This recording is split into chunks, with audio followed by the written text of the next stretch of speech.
নমস্কার।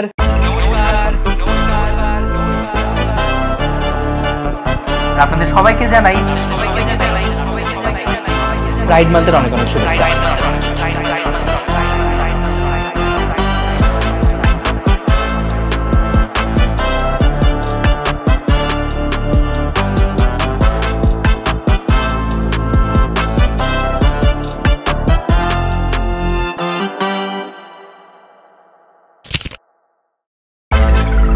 নমস্কার, নাদ দ্য কসমিক সাউন্ডের একটা নতুন এপিসোডে আপনাদের সবাইকে আরো একবার স্বাগত। আর এই মুহূর্তে আমি যার ছবি ছিলাম তিনি হলেন স্বাভিমান সোশ্যাল ওয়েলফেয়ার সোসাইটির একজন সদস্য শ্রী অমিত কুমার চৌধুরী, আমার খুব কাছের একজন বন্ধু। আচ্ছা বন্ধুরা, আমরা যে বাক্সমুন্দি সিনেমাটি করেছি এটি একটি ভিন্ন স্বাদের গল্প বা ভিন্ন প্রেমের গল্প।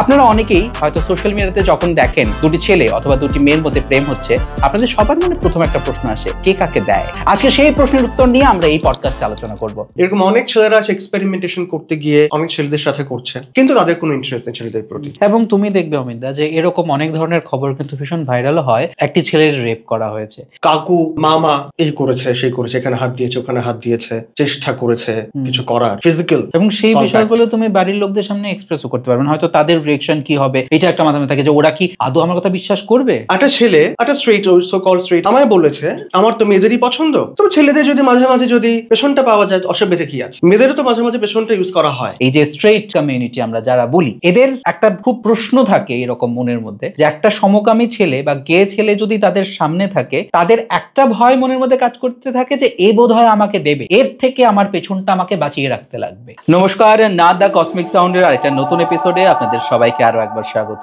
আর আমরা আজকে কথা বলবো বাক্সবন্দিতে আপনারা যে ক্যারেক্টার গুলো দেখেছেন সেই ক্যারেক্টার গুলো নিয়ে, যে টার্মটা বারবার উঠে এসেছে, LGBT Q community community community. আমি যদিও বারবারই বলে থাকি যে কমিউনিটি শব্দটা আমার ব্যক্তিগতভাবে একদমই পছন্দ নয়, কিন্তু অনেক সময় বোঝানোর ক্ষেত্রে আমাদের সেই শব্দটাকে বারবার হয়তো ব্যবহার করতে লাগে। আজকে আমরা সেই সব নিয়েই কথা বলবো, নানা বিষয় নিয়ে। আজকে আমার স্টুডিওতে অতিথি হিসেবে রয়েছে অমিত কুমার চৌধুরী। অমিত দা, তোমাকে অনেক অনেক স্বাগত। নমস্কার, কেমন আছো? খুব ভালো, and thank you so much. তোমাকে first of all congratulations, 5th episode complete হয়েছে এবং নাদ কসমিক সাউন্ডে আসতে পেরে আমি ভীষণভাবে আপ্লুত। তোমাকে জানাই প্রাইড মান্থের অনেক অনেক শুভেচ্ছা। তোমাকেও শুভেচ্ছা। আচ্ছা, প্রাইড মান্থ সেলিব্রেশন করাটা কতটা ইম্পর্টেন্ট? প্রাইড মান্থটা বেসিক্যালি যখন শুরু হয়, যেটুকু আমার ধারণা সেটা হচ্ছে কি, মানে বিশেষ করে এই LGBT Q plus AI plus community পিপলদের, মানুষদের যারা যারা রয়েছে এই কমিউনিটিতে যারা বিলং করে, তাদেরকে একটা আলাদা করে উৎসাহ দেওয়া যে তোমরাও এই সোসাইটিরই একটা পার্ট। রেইনবো কালারটা তো প্রাইডের সঙ্গে বিশেষভাবে ওতপ্রোতভাবে জড়িত। এবার আজকে আমি একটা রেইনবো কালারের মাফলার পরে রয়েছি, because one of my friend actually এটা আমাকে গিফট করেছিল, অ্যান্ড সে আমাকে বলছে যে পুরো প্রাইড মান্থ যাচ্ছে, তুমি এতগুলো পডকাস্ট করেছো, তোমার ফিল্ম রিলিজ হয়েছে, একদিনের জন্য তো তুমি সেটাকে ক্যারি করতে পারো। তাই আমি ভাবলাম আজকের পডকাস্ট আমার জন্য খুব একটা স্পেশাল পডকাস্ট, এবং আমরা চেষ্টা করব আজকে অনেক রকমের মিথ ভাঙার জন্য, যে মিথগুলো নিয়ে আমরা বয়ে চলেছি এত বছর ধরে। নাদ দ্য কসমিক সাউন্ডের আজকের এই পডকাস্ট থেকে আমরা চেষ্টা করব সেই মিথটা ভাঙার জন্য, এবং সেই কারণে অ্যাকচুয়ালি আরো একটু কালারফুল হয়ে আমাদের বসা। একদম। তো এই 7টা কালারের কারণ কি? রেইনবো কেন? রেইনবো কালারস এর বৈশিষ্ট্য আমরা সবাই জানি, মোটামুটি আমরা ছোটবেলা থেকে বইও পড়েছি। এবার রেইনবো কালারটাকে বেছে নেওয়ার কারণ হচ্ছে একটাই, যে 7 রঙের আমাদের জীবন তো রঙিন, আমাদের জীবনের নানান দিক নানান কিছু নিয়ে আমরা চলি, এবং প্রাইমারি কালার যদি বলতে গেলে ব্ল্যাক অ্যান্ড হোয়াইট, হ্যাঁ, তার থেকে সবকিছু আস্তে আস্তে আসে বা উদয় হয়। 7 রঙের এই বেছে নেওয়ার কারণটাই হচ্ছে LGBTQIA+। তো আমি 7টা রঙকে 7টা ভাগে ভাগ করে নিলাম, বা বলতে পারি আমি 7টা ভাগকে, এই যে 7টা আমি যে আলাদা করলাম সোসাইটির মধ্যে, কমিউনিটিতে, এই 7টাকে 7টা রঙে ফেলে দিলাম, সো দ্যাট সবার যেন মনে থাকে এবং সবাই যেন এই সেলিব্রেশনটা যেন রঙিন ভাবে একটা কি বলে একটা আনন্দে উল্লাসে যেন আমরা করতে পারি। ওই লেসবিয়ান, গে, বাইসেক্সুয়াল, ট্রান্সজেন্ডার, ইন্টারসেক্স, এই কুইয়ার, এই সবগুলো যে টার্মস গুলো রয়েছে এগুলোকে আমরা 7 রঙে ভাগ করে দিলাম। একটা হচ্ছে মনে থাকার জন্য সাইকোলজিক্যালি ব্যাপার আছে, আরেকটা হচ্ছে গিয়ে সাইকোলজিক্যালি আরেকটা ব্যাপার হচ্ছে গিয়ে নিজেকে সেই আনন্দ বা নিজেকে একটা খুশি আনন্দ দেয়া যে আমি আমি এই সমাজেরই একটা অংশ, এই 7 রঙেরই একটা অংশ, ওই থেকে 7 রঙ নিয়ে চলা। এবং আমরা জানি যে রেইনবো কালার্স, আমরা সবাই রেইনবো ভীষণ ভালোবাসি, ভীষণ ভালোবাসি। রেইনবোটাকে একটা কোথাও একটা রোমান্টিসিজমের সাথে আমরা যোগ করি, সেই রোমান্টিসিজমটাকেও এখানে তুলে ধরা একটা চেষ্টা।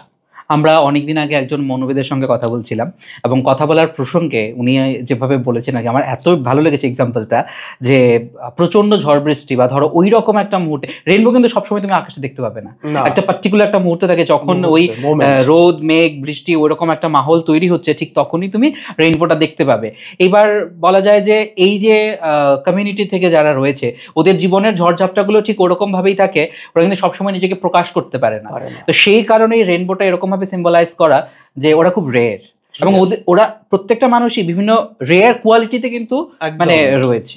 আমরা যদি ধরো খুব সমাদৃত একজন ফিল্ম মেকিং ডিরেক্টরের কথা বলি, ঋতুপর্ণ ঘোষ, উনি সবসময় সেই ব্যাপারটাকে স্বীকার করেছেন, এবং ওনার ছবির মধ্যে দিয়ে আমরা সেই নানাবিধ ছবির মধ্যে দিয়ে আমরা সেটাকে দেখেছি। তো সেই প্রসঙ্গে কথা বলতে গেলে এবার যদি একটু করে বাক্সবন্দির মধ্যে আমরা ঢুকি, বাক্সবন্দির যে চরিত্রগুলো রয়েছে তুমি যে দেখেছো, বাক্সবন্দির চরিত্রগুলোকে তুমি এলজিবিটিকির কোন মানে সেগমেন্টটাতে ফেলতে চাইবে? বা প্রথমত বাক্সবন্দি যে কথাটা, শব্দটা ব্যবহার করেছো, এটা চাইতে তোমার মাথা থেকেই বেরিয়েছে? আমি না সবসময়, অমিতদা সবসময় বলি যে এটা একটা মিলিত প্রয়াস। এবার কি হয়েছে জানো তো, বন্দি শব্দটা মাথার মধ্যে ছিল, এবার সেটা যে বাক্সেই থাকবে এমনটা ছিল না। কিন্তু আমরা হয়তো বাক্সবন্দি নামটা অনেকটা পরে এসছে, আমাদের স্ক্রিপ্ট যখন অনেকটা এগিয়ে গেছে, রিহার্সাল চলছে, তারপরে হঠাৎ করে একদিন দিদিদের সঙ্গে কথা বলছিলাম, অনিন্দিদি ছিল এটার মধ্যে, মধুমিতাদি ছিল, এদের সঙ্গে কথা বলছিলাম যে কি হলে সেটা ওতপ্রোত মানে হয় বিষয়টার সঙ্গে। তো অনেক কিছু আলাপ আলোচনা করার পর বাক্সবন্দি নামটা উঠে আসে। দারুণ। কারণ কেন বলছে বাক্সবন্দি নামটা এতটাই ওতপ্রোতভাবে জড়িত, বিশেষ করে এই কমিউনিটি পিপলদের জন্য। কারণ সত্যি কথা বলতে আমরা তো বেসিক্যালি বাক্সে, এবং এটা শুধু কমিউনিটি পিপল নয়, আমরা প্রত্যেকের কথাই, নিজেদের কথাই বলছি, আমরা প্রতিটা মানুষ কিন্তু বাক্সে বন্দি। সবকিছু কিন্তু আমরা উজাড় করে দিতে পারি না, আমরা প্রকাশ পায় না। তো সেই জায়গায় বাক্সবন্দি থাকি আমরা কিন্তু অনেক সময়। তো বাক্সবন্দি ক্যারেক্টার্সগুলো প্রথমত খুব সুন্দর, খুব ভালো কাস্টিং, এবং প্রত্যেকেই আমার খুব কাছের মানুষেরা, সবার সাথে খুব ভালোভাবে পরিচয়। এবং আমি ক্যারেক্টারাইজেশন যদি করতে যাই এলজিবিটিকিউ এর মধ্যে, এইটা তো একটা কমপ্লিটলি ইমোশন বেসড একটা ফিল্ম, ভীষণভাবে ইমোশন, এবং সত্যি কথা শেষের দিকে চোখে জল এনে দেয় এরকম একটা ফিল্ম। তো এই জায়গায় এটা একটা মিক্সচার হয়ে গেছে ব্যাপারটা, কারণ এখানের মধ্যে ফেমিনাইন বিষয়টা ছিল, একটা মাস্কুলিন বিষয় ছিল কোথাও, এবং তৎসঙ্গে সমাজের যে দিকটা, সমাজ কিভাবে কি চোখে দেখছে, তার যে দৃষ্টিকোণ, সেই দৃষ্টিকোণটা এখানে পরিষ্কার। এই যে দৃষ্টিকোণ, এবং এই দৃষ্টিকোণটাই স্বাভাবিকভাবে আমরা কিন্তু দেখতে পাই বিভিন্ন জায়গায়। এবার তার পেছনের যে তার পেছনে, ওই দৃষ্টিকোণের পেছনে তো আরো অনেক কিছু থাকে, অনেক গল্প, অনেক নানান কিছু থাকে, ওই ব্যাপারগুলো এখানে খুব সুন্দরভাবে কিন্তু ফুটে উঠেছে। যার জন্য ইটস এ মিক্সচার। আমি যদি তোমাকে আরেকটু ইলাবোরেটলি ব্যাপারটা জিজ্ঞেস করতে চাই, এই যেমন তুমি বাইসেক্সুয়াল টার্মটা ইউজ করে, সেই কারণেই জাস্ট আমার এই প্রশ্নটা করা আর কি, যে এই যে দুটো চরিত্র, নীল এবং শুভর চরিত্রটা, সেই জায়গায় ধরো নীল বাক্সে তার স্বপ্নগুলোকে বন্দি করে রেখেছিল, এবং কোনো একটা সময় যখন শুভ তার জীবনে আসে, সে ভাবে যে এই মুহূর্তে বোধহয় আমার বাক্সটা খোলার সময় হয়েছে। কিন্তু যেই মুহূর্তে আবার শুভর বিয়ে ঠিক হয়ে যায়, তখন বাক্সটা আবার কোথাও না কোথাও বন্দি হয়ে যায়। এবং শুভ যখন বিয়ে করে, শুভ হয়তো বিয়েটার মধ্যে রাজি ছিল না বিয়ে করার জন্য, হয়তো মা ফোর্স করেছে মিনস আমাদের সমাজের পিয়ার প্রেসার যেটাকে আমরা বলি, হ্যাঁ, তো সমাজ ফোর্স করেছে, সে বিয়ে করলো, লোকে কি ভাববে, মায়ের ডায়লগও ছিল যে ছি দিদি লোকে কি বলবে। তো সেই জায়গাটায় দাঁড়িয়ে শুভ হয়তো চেষ্টা করে গেছে মৈথিলীকে তার আপ্রাণ সবটা দেওয়ার জন্য, কিন্তু তারপরেও সে কোথাও না কোথাও ব্যর্থ হয়েছে। তাহলে এই সম্পর্কটাকে বা এই মানুষটাকে কি আমি বাইসেক্সুয়াল ক্যাটাগরিতে ফেলবো, নাকি তাকে আমি গে আইডেন্টিফাইড একটা পারসন? এটা একটা বিশাল প্রশ্ন, মানে এটা একটা বিশাল বড় একটা প্রশ্ন। কারণ হচ্ছে এই ব্যাপারটা আমরা সচরাচর আমাদের সমাজ ব্যবস্থায় নানান ফ্যামিলিতে আমরা দেখতে পাই। আমি সত্যি কথা বলতে ছোটবেলা থেকে সমাজে তো আমরা সবাই বড় হয়েছে, তো নানান দিক যেদিন থেকে আমি বুঝতে পারি সেদিন থেকে আমার বোধগম্য হয়েছে এই বিষয়গুলো নিয়ে। এই যে বিষয়টা তুমি যেটা বললে এবং এই বিষয়টা যেটা প্রস্ফুটিত হয়েছে বাক্সবন্দিতে, এটাই কিন্তু সমাজ ব্যবস্থায় যেটা মানে সব সময় চলছে, চিরাচরিত প্রথায় চলছে। এরকম অনেক, শুধু শুধু আমাদের জেনারেশন নয়, আমাদের বাবাদের আমল থেকে, ইভেন আমাদের ঠাকুরদার আমল থেকে যদি আমি বলি, এইরকম তো এমন তো নয় যে হঠাৎ করে এখন এলজিবিটিকিউ এসছে, এমন তো নয়। এটা তো সমাজ ব্যবস্থার ইতিহাস। তখন আমরা আলাদা কোনো নাম দিইনি, এখন হয়তো পরিচয়ের জন্য একটা নাম ব্যবহার করছি, আইডেন্টিফিকেশনের জন্য নাম এখন ইউজ করছে। এরকম প্রচুর মানুষ রয়েছেন যারা ফ্যামিলির চাপে কিছু করার ছিল না, ওরা তখন হয়তোবা ওটাকে হয়তোবা অসুস্থ একটা টার্ম দিয়ে কিন্তু রেখে দিয়েছেন যে আমি কিছু করার নেই, এটা হয়তো আমার মানসিক একটা অসুস্থতা বা কিছু একটা এমন হবে, বা আমার শারীরিক অসুস্থতা হতে পারে, যেটুকু হয়তোবা তার সঙ্গী সাথী যারা ছিলেন হয়তোবা যেটুকু সময় পেরেছে তারা হয়তো একসাথে ছিল, যখন এবার সমাজ ব্যবস্থা আমাকে তো বিয়ে করতেই হবে, বিয়ে করতেই হবে, এই যে বিয়ে করতেই হবে বলে যে একটা নিজেকে কমপ্লিটলি সাপ্রেস করে দাবিয়ে রেখে আমি বিয়ে করে নিলাম।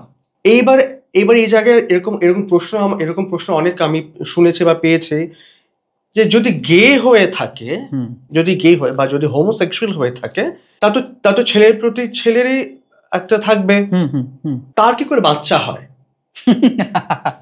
ওকে, how can he or she, মানে হাউ ক্যান হি রিপ্রোডিউস? এটা বিশাল প্রশ্ন, কিন্তু এই প্রশ্ন কিন্তু ভ্যালিড নয়। ওকে, গে হলে কারণ এইটা তো আমার কমপ্লিটলি সায়েন্সের বিষয়, সায়েন্টিফিক বিষয়, ওটা ক্রোমোজোমস এর, হরমোনস এর বিষয়, আমি ওখানে যাচ্ছি না, ওটা আমি ঠিক ভাবে বলতে পারবো না, এক্স ওয়াই ক্রোমোজোমের বিষয়, সেটা আলাদা বিষয়। কিন্তু কথা হচ্ছে গিয়ে যে গে হলেই যে সে যে রিপ্রোডাকশনের সে কোনো সহায়ক হতে পারবে না, মানে গেটা যেহেতু একটা রোগ নয়, সেই কারণে তার রিপ্রোডাকশন হওয়ার যে ক্ষমতাটা রয়েছে, সেই ক্ষমতাটা তো কোথাও সাপ্রেস হয়ে যায়নি। এবার সে যদি একটা মেয়ের সঙ্গে যৌন মিলনে মিলিত হয়, তাহলে সেই ক্ষেত্রে যেভাবে স্বাভাবিক নিয়মে একটা সন্তান তৈরি হচ্ছে, ওইভাবে সে বাবা হতেই পারে। ব্যাপারটাই হচ্ছে ইমোশন, সেই ইমোশনাল বন্ডিং। এরকম অনেক, যেমনটা এখানে রয়েছে, এবার অনেক জায়গায় দেখা গেছে যে ইমোশনাল বন্ডিংটা নেই। আগে জেনারেশন হোক বা তারও আগে জেনারেশন দেখতে যাই, এরকম অনেক কাপল রয়েছেন যাদের মধ্যে কোনো ইমোশনাল বন্ডিং বলে কিছু নেই। তাদের হয়তো এক ছেলে এক মেয়ে, এক ছেলে বা দু ছেলে দু মেয়ে হয়ে গেছে, সে ঠিক আছে, ওটা ফিজিক্যাল কন্ট্যাক্ট। ইমোশনাল হয়তো বা সেখানে কিছু নেই, এবং মানে ছিলই না। এমনও দেখা যায় যে 50 বছর পর গিয়ে ডিভোর্স হচ্ছে, হচ্ছে এরকম কেস, প্রচুর কেস ভারতবর্ষে তো, মানে অনেক কেস রয়েছে, 60 ঊর্ধ্বে গিয়ে আলাদা হচ্ছে।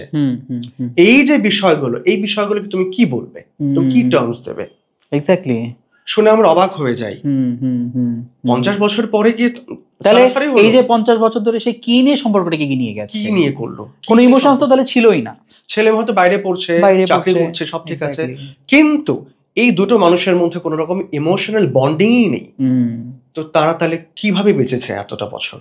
সেই জায়গায় এখন কি হচ্ছে, এখন ব্যাপারটা হয়ে যাচ্ছে যে দরকার নেই বিয়েটা করার, এমনি থাকে ওই যেটা আমরা লিভ টুগেদার বলে থাকি, live together, let's live together. এই শর্তে আমি বলবো যে এই যে ইদানিং যে মাদ্রাজ হাইকোর্ট যে ভার্ডিক্টটা দিল, এই ভার্ডিক্টটা আমার মনে হয় এটা হয়তো আরো অনেক বছর আগে যদি হয়ে যেত, হয়তো আরো ভালো হতো। এবার এটা মাদ্রাজ হাইকোর্টের ভার্ডিক্ট, এখন সুপ্রিম কোর্টের বিষয়টা আমরা জানি না কিছু, তবে আমার মনে হয় এটাই হওয়াটা উচিত। আচ্ছা, এই প্রসঙ্গে আমি তোমাকে একটা প্রশ্ন করব, মানে এই যে গে ম্যারেজ বা সেম সেক্স ম্যারেজ লিগ্যাল হওয়াটা, এবং এটা নিয়ে অনেকগুলো পিটিশনও পড়েছে সুপ্রিম কোর্টে, 377 রদ হলো, এবং তারপর সেইটাকে যখন ডিসক্রিমিনেশনটা যখন বন্ধ হলো, তখন তারপর থেকে আমরা ওই সেম সেক্স ম্যারেজ নিয়ে লড়াইটা শুরু করলো। এই বিষয়টা কতটুকু ইম্পর্টেন্ট? তো অবশ্যই। আমি তোকে ভালোবাসি, আমি তোর সাথে থাকছি, একসাথে আমরা ঘোরাফেরা করছি, একসাথে খাবার দাবার করছি, যৌন মিলনে আমরা রয়েছি, ইমোশনাল বন্ডিং রয়েছে, বিয়ে না করে থাকতে পারি, অসুবিধা তো নেই। বিয়ে করতে চাইলে অসুবিধা কোথায়? বিভিন্ন মত রয়েছে, বিভিন্ন মত রয়েছে, আমি সেই মতে তো যাচ্ছি না। এখানে কথাটা হচ্ছে, এবার এখানে দেখতে হবে যে যেটা বিশেষ করে কোর্ট কি দেখছে, কোর্ট যেটা বলছে বারবারই একটা কথাই বলেছে যে মেল ফিমেলের যে বিষয়টা, there is a bond, there is a family. বিয়ের পর বিয়েটা করছে কেন? ফ্যামিলি সবকিছু বাদ দিয়ে যদি আমি যদি একদম স্ট্রেট কাট কথা বলি, বিয়ে করছে রিপ্রোডাকশন, আমার ফ্যামিলি বাড়বে চলবে। সেম সেক্স ম্যারেজে সেটা হবে না। বেশি থেকে বেশি আমরা কি করতে পারি? আমরা অ্যাডপ্ট করতে পারি, বা মেবি হয়তো সারোগেসির দিকে, সারোগেসি কথা ভাবতে হতে পারে। তো এই জায়গায় যদি সেম সেক্স যদি বিয়ে করতে চায়, তাহলে সেখানে অসুবিধা হওয়ার তো কোনো কারণ নেই। এইবার বিভিন্ন শাস্ত্র মত রয়েছে, বিভিন্ন অনেক মত রয়েছে, বিভিন্ন বাই লজ রয়েছে। আমি সবকিছু বাদ দিয়ে আমি যদি দেখি যে কেউ যদি চায় ইমোশনালি কারোর সাথে থাকতে, বিয়ে করে থাকতে, তাহলে সেখানে দ্বিমত হবার কোনো কারণ আমি দেখি না। এটা কমপ্লিটলি আমার মত। বিয়ে না করে আমরা থাকতে পারি, যেটাই ভার্ডিক্টটা বেরোলো। You can live together if you want to. You can make your own family if you want to. Family does not mean that you have to get married to a woman or a man. এটা হতে পারে, যার জন্য ভার্ডিক্টটা হয়তো আমার খুব ভালো লেগেছে ভার্ডিক্টটা শুনে। থাকতেই পারো আরামসে, বিয়ে করতে চাইলে, এবং বিয়ে তো হচ্ছে, বাইরে তো হচ্ছে, এবং আমি এই ভারতবর্ষের অনেক সেম সেক্স ম্যারেজ হয়েছে, এবং সেগুলো সোশ্যাল মিডিয়াতে ধরো বিভিন্ন ছবি বিভিন্ন সময়ে ভাইরাল হয়েছে। তোমাকে একটা ছোট এক্সাম্পল দিয়ে আমি আরেকটা প্রশ্নে যেতে চাই। ব্যাপারটা হচ্ছে যে আজকে থেকে বেশ কয়েক বছর আগে দুটো মেয়ের ছবি ভাইরাল হয়েছিল। ওরা মানে সিঁদুর পরিহিত অবস্থায় ছিল। সেই সময় যারা ট্রোল করে বিষয়টাকে ভাইরাল করেছে, ভালোভাবে ভাইরাল তো খুব কম হয়, আজকাল ট্রোলিং এর মাধ্যমে তো বেশি ভাইরাল হয়। হ্যাঁ, তো এবার সেখানে লোকজনদের প্রশ্ন ছিল এটাই যে এদের দুজনের বাচ্চা কিভাবে হবে, প্রথম প্রশ্ন। দ্বিতীয় প্রশ্ন হচ্ছে কে কাকে কিভাবে দেবে। আমাকে খবর দিয়ে আমি তোমাদের দুজনকে স্যাটিসফাই করতে পারবো। আমি একদম খোলাভাবে কথাটাকে মানে প্লেস করলাম আর কি এখানে। এবারে ধরো দুটো ছেলে যদি একসঙ্গে থাকে বা ওদের যদি বিয়ের ছবি ভাইরাল হয়েছে, সেখানে এটা বলতে শোনা গেছে যে কে কাকে দেবে। মেয়েদের ক্ষেত্রে হচ্ছে যে এদেরকে তো দেওয়ার কেউ নেই, কিভাবে হবে বিষয়টা। আর ওই ক্ষেত্রে প্রশ্নটা এসছে যে কে কাকে দেবে, কিভাবে দেবে। এই যে স্ট্রেট কমিউনিটি আমরা যারা বলি, এদের একটা খুব প্রশ্ন থাকে এরকম মনের মধ্যে যে একটা সমকামী ছেলে বা গে ছেলে যদি তাদের সামনে থাকে, তাদের একটা ভয় মনের মধ্যে কাজ করতে থাকে যে এ বোধহয় আমাকে দেবে, এর থেকে আমার পেছনটা আমাকে বাঁচিয়ে রাখতে লাগবে। এই কথাটা কতটুকু সত্যি? এইটা একটা বিশাল বড় একটা কথা। কারণ কথা বলতে কি, এইটা একটা ঘটনা, ফ্যাক্ট। এবং এই ব্যাপারগুলো নিয়ে আমরা অনেকভাবে ফেস করি। যারা এই কমিউনিটিতে বিলং করে তারা অবশ্যই ফেস করে, এবং নানাবিধ ভাবে ফেস করে। এইবার এই বিষয়টা তো ঠিকঠাক একদমই নয়। এবার এখানে আরেকটা বিষয় আছে যে অনেকে জানে, জেনে শুনেও বলে। অনেকে জানে জাস্ট টু গেট অ্যাটেনশন। হ্যাঁ, জাস্ট টু গেট অ্যাটেনশন। আর আরেকটা হচ্ছে গিয়ে, আমি নিজের সম্মুখীন হয়েছে এরকম অনেক so call coat unquote straight, বিয়ে করা, বৈবাহিক জীবন খুব সুন্দরভাবে চলছে, এবং কোথাও আবার একটা ইন্টারেস্ট রয়েছে। বাহ। তখন প্রশ্ন আমি পেয়েছি এরকম যে can we go out, okay, outing. দেখা তো করাই যায়, কোনো অসুবিধা নেই। আমার মনে হয় না আমি আজ অব্দি কাউকে না বলেছি বলে কাউকে দেখা করতে, কারণ কাউকে না বলিনি, দেখা করেছি। এই দেখা করার ফলেই তো আমি সত্যি কথা বলতে, দেখা করার ফলেই হয়তো এই যে জানা, এই যে এক্সপিরিয়েন্স গুলো আমার হয়েছে, এক একটা মানুষ এক এক রকমের। কেউ বাইরে এক রকম, কেউ ভেতর আরেক রকম, মানে সেই অন্তর্মহল আরেক রকম, বাহির জগতে আরেক রকম, ঘরের ভেতর এক রকম, বাইরে গেলে রাস্তা আরেক রকম। মুখোশ মানুষ। হ্যাঁ, এই আমাদের পরের ফিল্ম মুখোশ মানুষ। আমি থাকবো এটা একদম। যাই হোক, এই হচ্ছে বিষয়। মানে হ্যাঁ, এই প্রশ্নটা খুব ভ্যালিড প্রশ্ন একটা, এবং এটা নিয়ে অবশ্যই বলাটা খুব উচিত, খুব দরকার। মেইলিপনা একটু দেখলে, মানে ফেমিনিন একটু দেখলে পরেই মনে হবে যে ও তো গে। এরকম কিন্তু অনেক ক্ষেত্রে হতে পারে সে গে নাও হতে পারে। ওকে, ফেমিনিন আচার আচরণ আছে, ফেমিনিন আচরণ আছে বলেই সে গে হয়ে যাবে, নাও হতে পারে। ওইটা তার স্বভাবে হয়তোবা সে তার মধ্যে আছে বিষয়টা। সে হয়তো দেখা গেল তার হয়তোবা অপোজিট জেন্ডারের প্রতি তার অ্যাট্রাকশন আছে। ওকে, কিন্তু এই টার্মস গুলো ইউজ হচ্ছে ছেলে যখন, যেটা তুমি বললে, মানে বিয়ে হচ্ছে কে কাকে দেবে, বা কে কার্ডটা নেবে, এই যে বিষয়টা খুব মানে হয়তো শুনতে খুব বাজে, বিচ্ছিরি শুনতে, কিন্তু এইটা সচরাচর আমরা শুনে থাকি। সেই জায়গায় এবার গেদের মধ্যে কি হয়, এখানে আরো তো অনেকগুলো টার্মস রয়েছে, ওটা সেক্সুয়ালিটিতে চলে যাচ্ছে। এবার যার যেটা পছন্দ, তাতে তো কিছু বলার নেই। এবার অনেক রকম ভাবে অনেকে জিজ্ঞেস করে যে, ইভেন এমন প্রশ্ন আমি আমি আমি আমি ফেস করেছি, একটা ছেলে, একটা স্ট্রেট, সো কল স্ট্রেট আবার বলছি, ছেলে আমায় বলেছে যে আমার তো মেয়েদেরই পছন্দ, তবে ছেলেদের যদি মাঝে মাঝে যদি পেছনটা পাওয়া যায় তো অসুবিধা কি আছে, মেয়েদেরও তো মাঝে মাঝে পেছনটা ইউজ করা হয়। এই যে বিষয়গুলো, এই যে টার্মসগুলো, এগুলো আমরা এখন এই পডকাস্টে আজকে বসে যেটা কথাবার্তা বলছি, তাতে যদি কেউ কিছু খারাপ পেয়ে থাকে আমার কিছু করার নেই, কারণ এই টার্মসগুলো ইউজ হয়, এগুলো আমরা অনেকে প্রকাশ করতে পারি না, বলতে পারি না, বলি না, লজ্জা বোধ হয়, বলি না, কিন্তু যেহেতু কথাটা উঠেছে তাই আমি বলছি কথাটা, যে এগুলো বলে তুমি তাকে কি বলবে? সে হয়তো খুব ভালো শিক্ষা দীক্ষায়, সাংঘাতিক, বাইরে পড়াশোনা করছে, ডাক্তারি পড়ছে, ইঞ্জিনিয়ারিং পড়ছে, সব ঠিক আছে, তুমি একে না বলবে বা তুমি একে বোঝাবে বিষয়টা কি, আর বিষয়টা বোঝানোর কিছু তো নেই, বিষয়টা বোঝাতে পারি যে আমি এই হচ্ছে বিষয়, তুমি যদি এটা কম্পেয়ার করে থাকো, that means what, you have interest, তোমার ইন্টারেস্ট রয়েছে এদিকেও। একটা জিনিস আমরা দেখি না মোবাইলে, মোবাইল ল্যাপটপ তো রয়েছে, পর্নোগ্রাফি তো আমরা দেখতেই থাকে সবাই, তার তো এখন সত্যি কথা বলতে এখন তো বয়সও নেই, আমাদের আগে একটা বয়স ছিল, এই বয়স থেকে হয়তো আমরা দেখেছি, যেটা সত্যি, সেটা ফ্যাক্ট, দেখেছে বলে আমরা জেনেছি, এবং এখনো দেখে, এবং এখন দেখার যে বয়সটা সেটা হয়তো অনেকটা এগিয়ে গেছে, অ্যাডভান্স হয়ে গেছে, তাই না? তো এবার হচ্ছে ওই জায়গাটাও একটা এফেক্ট করছে হিউম্যান সাইকোলজিতে, ওইটাও একটা এফেক্ট করে, যে আমি দেখছি তো ব্যাপারটা হচ্ছে ওখানে, লেটস ট্রাই, লেটস এক্সপেরিমেন্ট। এই যে এক্সপেরিমেন্টেশন, এরকম অনেক ছেলেরা আছে এক্সপেরিমেন্টেশন করতে গিয়ে অনেক ছেলেদের সাথে করছে, কিন্তু তাদের কোনো ইন্টারেস্ট নেই ছেলেদের প্রতি। এবং তুমি দেখবে অমিতদা যে এরকম অনেক ধরনের খবর কিন্তু ভীষণ ভাইরাল হয়, যে একটি ছেলের রেপ করা হয়েছে। এবার এই যে টার্মটা একটি ছেলের রেপ হয়েছে, এটা তো সমাজ মানতেই চাইবে না, একটা ছেলের আবার কিভাবে রেপ হয়, তাই না?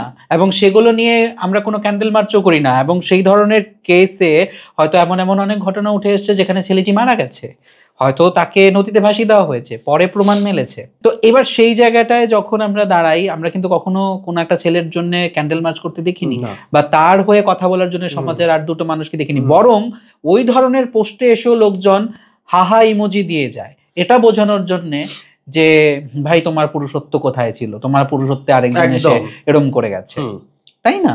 তো এই বিষয়টা কিন্তু মানে কি বলবো, এটাকে এক্সপ্লেন করার বোধহয় কোনো ভাষা নেই। আগে ব্যাপারটা এটাই বুঝতে হবে যে রেপ কথাটা ইজ নট আ মিয়ার ওয়ার্ড, এটা একটা এমনি শব্দ নয়। রেপ কথাটা যখনই আসে তখন কিন্তু আমাদের গায়ে কিন্তু কাটা দেয়। রেপ কথাটা নিয়ে এই মানে বিষয়টা এটাই যে রেপ কথাটাকে আমরা মানে সমাজে একটা অংশের মানুষ রেপ কথাটাকে হয়তো হাসির ছলে নিয়ে নিচ্ছে, বা এই যে যেটা বললে ছেলে রেপ, এরকম ছেলের রেপ প্রচুর হয়, প্রচুর। ফাইল কতটা হচ্ছে আমি জানি, খুব কম, সেই জায়গায় হয়তো সেগুলো বেরিয়ে আসছে না ওই বক্সের থেকে, বাক্স। হ্যাঁ, কেস কথা হচ্ছে জানি না। তারপর আরেকটা হচ্ছে ছেলেরা যে ছেলেদের রেপ হয়, ছেলেরা বিশেষ করে একটু তো চাপা হয়, যেটা হচ্ছে বেসিক নেচার, যেটা বলি চাপা করে নিতে পারে। হ্যাঁ, এবং তারা হয়তো সহ্য করে নিয়ে যায়, নিয়ে তারা হয়তো গ্রো করে যাচ্ছে, তারা জীবনে কাউকে বললোই না। আমাদের এরকম আমাদের সার্কেলের মধ্যে এরকম হয়তো অনেকেই আছে, ওরা বললোই না, সহ্য করে কিন্তু চলে গেল, সারা জীবনটা কাটিয়ে নিল, বা জীবন চলছে তাদের। কখনো সাহস করে গিয়ে থানায় গিয়ে বলবো বাবা, এবং আমি যতটুকু গল্প শোনা যায় যে অ্যাডোলেসেন্স পিরিয়ডটার মধ্যে দিয়ে বাড়ির লোকদের থেকে কিন্তু এই বিষয়গুলো বেশি হয়, অনেক দাদা, পাড়ার কাকা, কাকু, আমার বন্ধু বান্ধবদের মহলের মধ্যে এরকম আছে বেশ কিছু কেসগুলো তো কেসই রয়ে গেল, একটু বাড়ি ঘরেই রয়ে গেল না। কাকু, মামা, কাকু এই করেছে, সেই করেছে, এখানে হাত দিয়েছে, ওখানে হাত দিয়েছে, চেষ্টা করেছে কিছু করার, ফিজিক্যাল, এবং সেই বিষয়গুলো তুমি বাড়ির লোকদের সামনে এক্সপ্রেসও করতে পারবে না, হয়তো তাদের রিঅ্যাকশন কি হবে এটা একটা মাথায় থাকে, যে ওরা কি আদৌ আমার কথা বিশ্বাস করবে। তাই তাই বারবার করে বলতে হয়, তাই বারবার করে আমরা যেমন বিভিন্ন যখন জায়গায় গেছি কাজে কর্মে এসব কেসেস নিয়ে বিভিন্ন জায়গায়, আমরা সবসময় বলেছি একটা কথা সবাইকে, যে মানে বাড়ির যারা রয়েছেন সবাইকে, যে আপনাদের আপনাদের বুঝতে হবে, আপনাদের নিজেদেরকে কোথাও একটা লেভেল নিজেদের নামাতে হবে বলতে স্টেপ ডাউন করতে হবে, বোঝার জন্য যে আপনার ছেলে বা মেয়ে বা নাতি নাতনি যে আছে তাদের কি চলছে জীবনে, রাইট, তাদেরকে বোঝা, জিজ্ঞেস করা। শুধু পড়তে বসো পড়ো, টিউশনে যাও গিয়ে এখন হাত মুখ ধুয়ে পড়তে বসো, খেয়ে নাও। টিউশনে যাওয়া এবং টিউশন থেকে ফেরার পথে কি হয়েছে কেউ কিন্তু কখনো জিজ্ঞেস করে না। যারা জিজ্ঞেস করে খুব ভালো, যারা জিজ্ঞেস করে না কি হচ্ছে আমরা জানি না। কিন্তু প্রতিটা মা বা বাবাদের পক্ষে সম্ভব নয় যে তাদের ছেলে মেয়েদের সাথে সারাদিন বেরিয়ে যাওয়া। রাইট, এটা তো হয় না। সবাই তো আজকাল, এবং এখন ম্যাক্সিমাম 90% এমপ্লয়েড, রাইট, কাজের সূত্রে সবাই বিজি থাকে। এবারে যাওয়া আসার পথে কি হচ্ছে, বাড়ি যখন একা থাকছে এসে হ্যাঁ তুই কি এই কি করলি ওটা কি করলি, বকা একটা বিষয়, শাসনটা আরেকটা বিষয়। বসে জিজ্ঞেস করা যে কি হয়েছে আজকে, কি কি করলি, কোথায় গেলি, কার সাথে দেখা হলো, এই যে একটা আদান প্রদান। It is always a conversation, it should not be a talk. একটা কনভারসেশন থাকাটা খুব ইম্পর্টেন্ট। ফ্রেন্ডস এর মধ্যেও আমরা যখন একটা দল থাকি, সেই যে একটা ফ্রেন্ডস এর একটা গ্রুপ থাকি, তাদের মধ্যেও, ফ্যামিলির ভেতরে, ঘরের ভেতরে, মা বাবার সাথে, দাদা দিদির সাথে, ছোট ভাই বোনদের সাথেও এই যে কনভারসেশন করাটা, অলওয়েজ কমিউনিকেশনে থাকা, কনভারসেশন করা ইজ ভেরি ভেরি ইম্পর্টেন্ট। এটা ভাইটাল ফ্যাক্টর একটা আমাদের সোসাইটিতে এই মুহূর্তে। এখন কাউন্সিলররা যারা কাউন্সেলিং করেন তারাও কোথাও পাগল হয়ে যাচ্ছেন, কাউন্সেলিং করে করে পারছেন না। অনেককে পারছেন ট্রান্সফর্ম করতে, অনেকে পারছেন না। এই যে সুসাইড অ্যাটেম্পট এত বেশি বেড়ে গেছে, সুসাইড অ্যাটেম্পট এখন তো আমি কমিউনিটি বাদ দিলাম, এখন দেখি স্টুডেন্টরা সুইসাইড করে ফেলছে। ক্লাস 9-এ পড়ছে, পাশ করে সুইসাইড করে ফেললাম। 12-এ উঠেছে, 12-এ পরীক্ষা দিয়ে, বোর্ড পরীক্ষা দিয়ে এসে রেজাল্ট আমি জানি না কি হবে, বোর্ড পরীক্ষা দিয়ে এসে বাড়িতে এসে আমি সুইসাইড করে ফেললাম। এগুলো কোনো কিছু নেই, কিন্তু এগুলো তুমি কি বলবে, এগুলো প্যাথেটিক ঘটনা, এগুলো সত্যি কথা বলতে। আর বিশেষ করে কমিউনিটির ক্ষেত্রে বলবো, এরকম অনেক আমরা ফেস করেছি অনেক জায়গায়। গে, লেসবিয়ান বা বাইসেক্সুয়াল তাদের থেকেও বেশি হচ্ছে গিয়ে ট্রান্সজেন্ডারদের ক্ষেত্রে, যেটা বিষয় আমরা দেখেছি। বাড়িঘর ছাড়া তারা যে জায়গায় কাজ হয়তো অনেক জায়গায় করতেন, সেই কাজের জায়গাগুলো কর্মস্থলে গিয়ে অ্যাটাক করা, কর্মস্থল থেকে তাকে বের করে দেওয়া। পাড়া প্রতিবেশীর কথা বলছে কি, বুঝতে পেরেছি। বাড়ি ঘরেও একই অবস্থা। তো আমরা সেই জায়গায় এনজিও রয়েছে, সেটা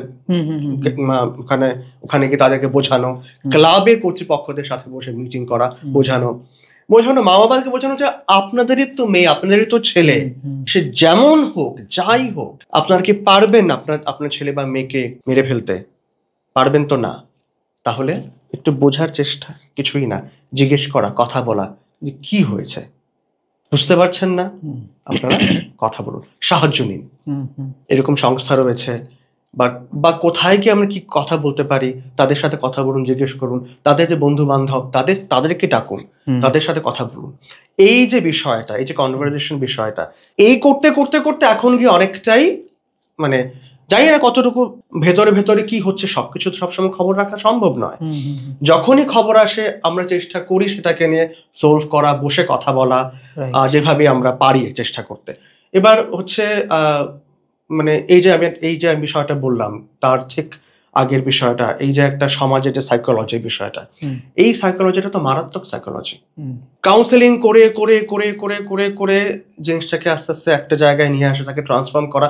এবার সে হয়তো কাউন্সেলিং করেন, কাউন্সিলরের কাছে একদিন গেল, সপ্তাহে একটা দিন যাচ্ছে, বাকি দিন তার তো সে একই দশা। ঠিক, সে কি করে ঠিক থাকবে? এবার যে পারে নিজেকে ঠিক রাখতে, পেশেন্স নিয়ে নিজের মাইন্ডটাকে ডাইভার্ট করে অন্যান্য দিকে, একটু অন্যান্য জায়গায় ঘুরে নিজেকে ঠিক রাখা, করে করে যারা পারছে করতে তারা পারছে। এবার যারা পারছে না করতে, এবং এরকম অনেক রয়েছে কমিউনিটিতে যাদের হয়তো বা সেরকম শিক্ষা নেই, তাদের কি অবস্থা? ওদের তো নিজেকে এক্সপ্রেস করাটা আরো খুব প্রবলেম, কঠিন। আরো টাফ। আমি একটা এক্সাম্পল দেব, লাস্ট ইয়ারের কথা বলছি। ধর্মনগর থেকে ফেরার পথে আগরতলা থার্ড জেন্ডার বা ট্রান্সজেন্ডার আমরা বলি, যেটা আমরা হিজড়া বলে থাকি, যেটা আমরা টার্ম ইউজ করে থাকি, এটা তো একটা টার্ম ইউজ হয়, এটা হচ্ছে প্রফেশনাল টার্ম হিজড়া। যথারীতি যেটা হয়, যাচ্ছে ক্রস করে বসে আছে, আমরা আছে আরো যাচ্ছে ক্রস করে যাচ্ছে, এবার এদিক ওদিক চাইলো, এদিকে ফিরে আমাকে দেখলো, দেখিও কিছু বললো না, এদিকে চুপচাপ চলে গেল।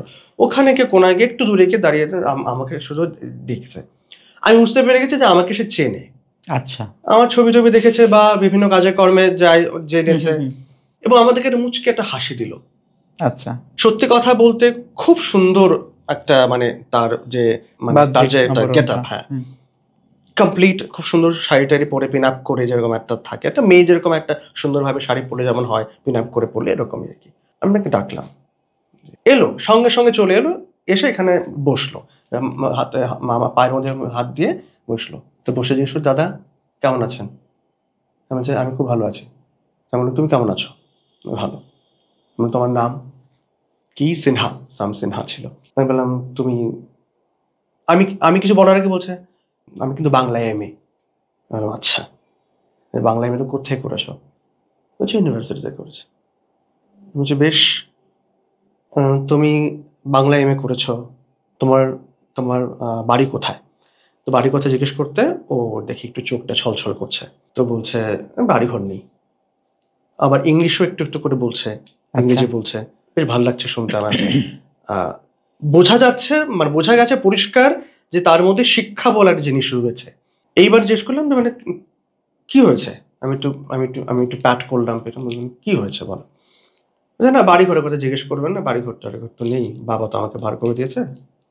আমি বললাম, ঠিক আছে, বাবা না হয় বার করে দিয়েছে, বাবা বার করার পরে তুমি কি আর চেষ্টা করোনি বাড়ি ফিরে যাবার?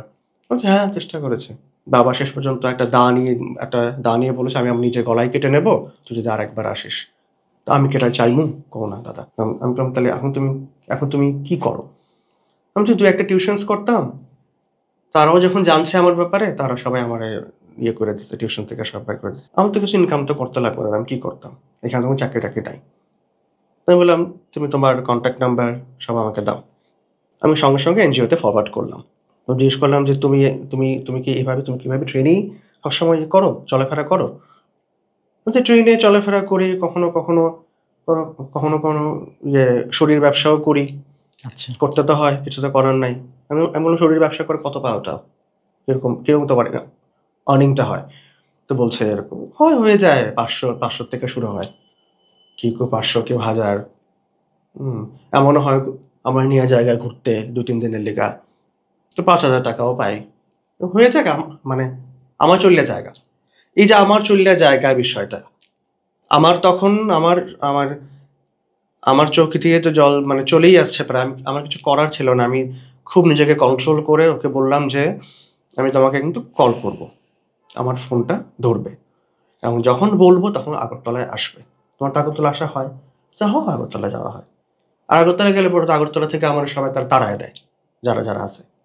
আচ্ছা, ঠিক আছে। এই যে শিক্ষা নিয়ে আজকে, এই যে লোকটা শিক্ষা নিয়ে আজকে তার এই অবস্থা, আমি এটা আমি এটা দায় আমি কাকে দেবো? সিরিয়াসলি এটা একটা ভীষণ, মানে আমি মানে ঘটনাটা শোনার পর আমার কথা আর বেরোচ্ছে না মুখ দিয়ে। আমি সাথে সাথে এনজিও তো ফোন করলাম, দিদিকে বললাম, দিদি চুপ করে রইল। কথা দিদি বললো যে তুমি ওর সবকিছু যা যা দরকার তুমি বলো ওকে নিয়ে। বললাম হ্যাঁ, ওর সাথে কথা হয়েছে, আগরতলায় ডাকবো, আসুক। আমি এই এতদিনই একজনকে পেলাম, এরকম এরকম হয়তো আরো 10 জন রয়েছে, জানি না, কোনো খোঁজ খবর নেই। এবং তারা সেই দেহ ব্যবসা যেটা হচ্ছে, শারীরিক ব্যবসা, শরীর ব্যবসা করে করে ওখানে ইনকামটা ভালো, চট করে একটা ইনকাম পেয়ে যাচ্ছে, চট করে ভালো একটা অঙ্ক পেয়ে যাচ্ছে, টাকার অঙ্ক পেয়ে যাচ্ছে। এবার ওই লোভটা একবার ঢুকে গেছে, তো সে তো আর ফিরছে না। এবং তারপরে আমরা অনেক চেষ্টা করেছি তার সাথে কন্ট্যাক্ট করার, এবং এইভাবেই কিন্তু কমিউনিটি লোকজনদের মধ্যে এইচআইভি বা এইডস এর সংক্রমণের মাত্রাটাও অনেকটা বেশি, কারণ কি most of the time unprotected sex হচ্ছে, বেরিয়ে চলেছে। আমি যখন আমার লাস্ট একটা টি-সেক্স এর মিটিং ছিল, সেখানে যখন দেখলাম, যেখানে এক্স কন্ট্রোল সোসাইটির তরফ থেকে যখন যা পরিসংখ্যান দিল, সাংঘাতিক ব্যাপার বিষয়।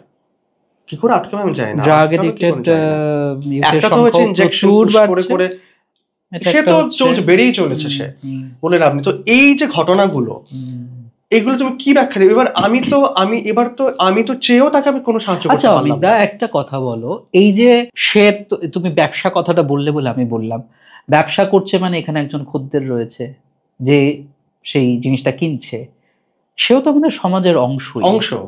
তাহলে কোনোভাবে তার দিকে কেন আঙুলটা আসে না? তার খিদে রয়েছে বলেই তো আজকে একটা এই ব্যবসার জায়গাটা তৈরি হয়েছে। অবশ্যই হয়তো তার একটা আর্নিং এর এই কথাটা ভীষণভাবে দরকার, এই কথাটা বলাটা ভীষণভাবে দরকার যে তারা এই সুযোগটা দিচ্ছে বলে সুযোগ নিচ্ছে, কিন্তু সমাজ এই সুযোগটা করে দিচ্ছে।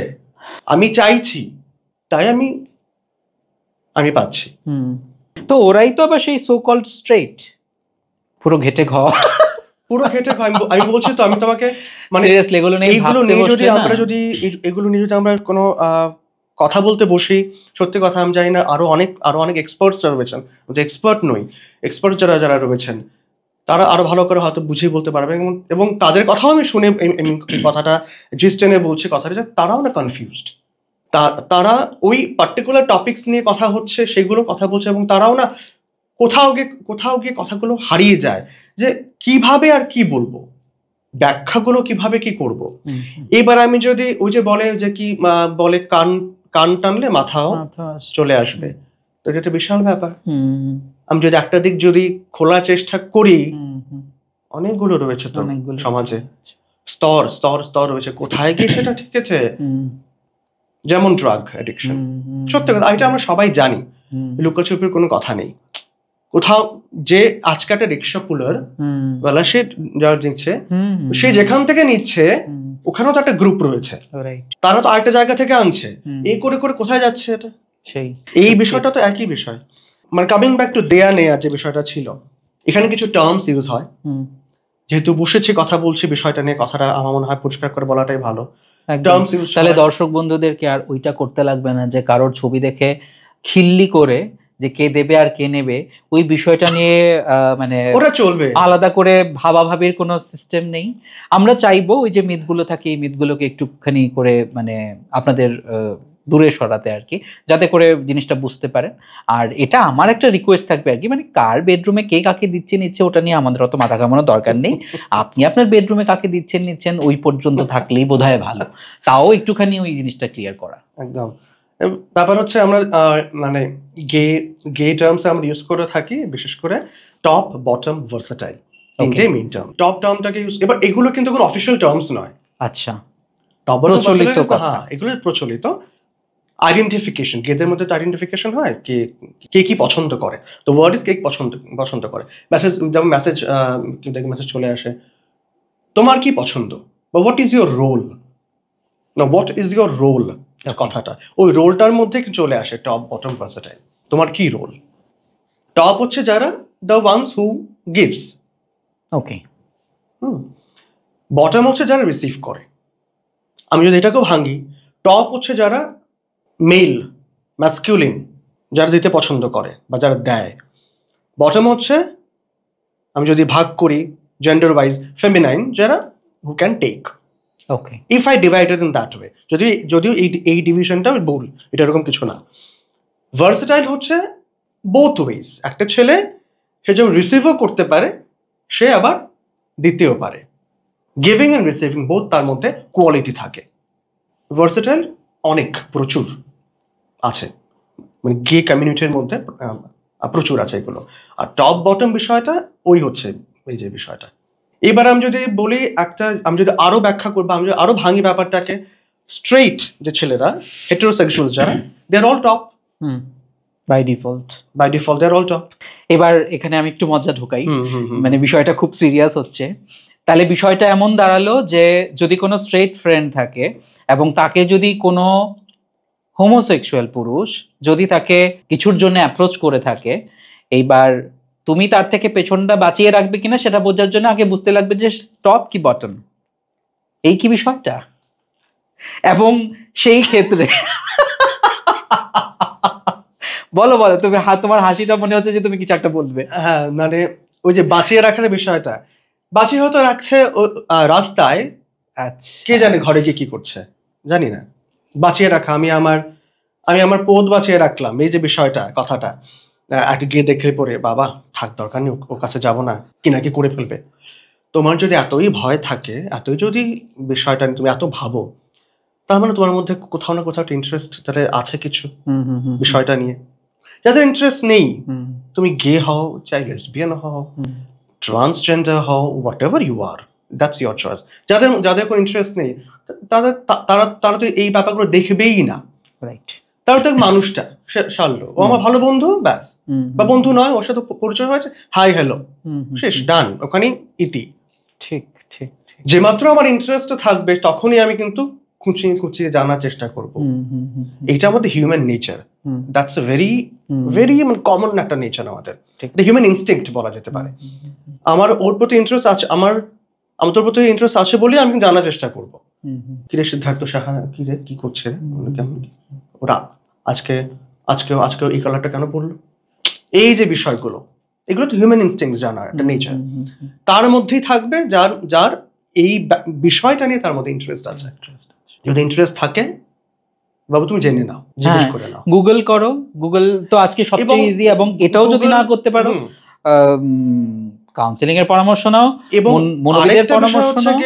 আমার মনে হয় না এমন কোন ফ্রেন্ডস গ্রুপের মধ্যে একেবারে সব স্ট্রেট ছেলেমেয়েরা রয়েছে।